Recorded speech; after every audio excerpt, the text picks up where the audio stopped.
public. On passe à présent au focus dans cette émission. Arrêtons-nous sur le bonus-malus sur les contrats courts. Emmanuel Macron souhaite cette mesure rejetée par le patronat qui a du coup quitté la table des négociations sur l'assurance chômage. Alors Valérie Brochard, vous êtes en compagnie de Laurent Pietraszewski.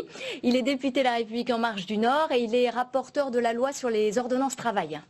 Absolument, Brigitte. Laurent Pietraszewski, bonjour.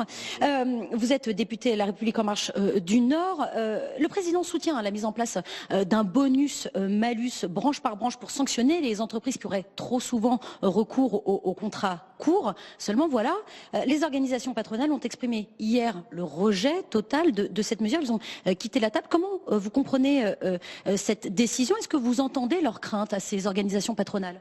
Bon, j'entends leurs craintes et en même temps, on est juste dans l'incarnation de ce qu'on a décidé de porter lors de la campagne présidentielle et législative. Donc pas de surprise, le bonus-malus s'était inscrit dans la campagne présidentielle du président de la République et dans la nôtre et dans la mienne comme député.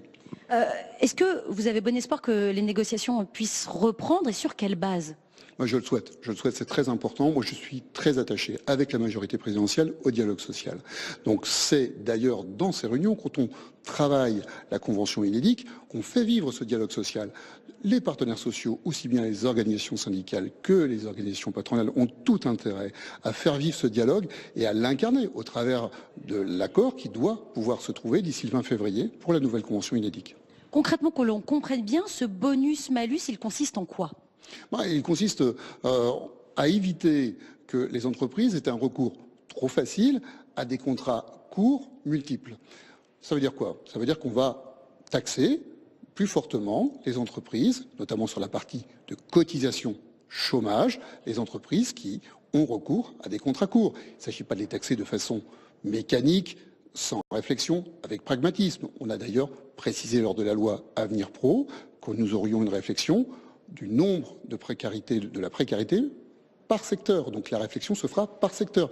Il y a lieu de trouver des solutions à la table de négociation aujourd'hui. Le gouvernement souhaite faire entre 3 et 3,9 milliards d'économies sur l'assurance chômage, un objectif qui hérisse cette fois les syndicats. Si les patrons et les syndicats refusent toute discussion, qu'est-ce qui va se passer? Est-ce que c'est le gouvernement finalement qui va reprendre la main sur tout ça? Mais le gouvernement peut reprendre la main, mais ce n'est pas l'objectif. C'est pour cela que d'ailleurs les négociations ont été prolongées jusqu'au 20 février. Et je crois très franchement, moi j'ai confiance dans le dialogue social. Je sais que les partenaires sociaux, Laurent Berger d'ailleurs lui-même l'a rappelé récemment, sont attachés à ce dialogue social. Mais il n'y a pas que la CFDT, il y a bien sûr d'autres partenaires sociaux qui y sont attachés. Je pense, et moi je leur fais confiance. Moi je fais le pari de la confiance, je fais le pari que l'ensemble des partenaires sociaux vont trouver un accord d'ici le 20 février. Merci beaucoup, monsieur le député. Merci.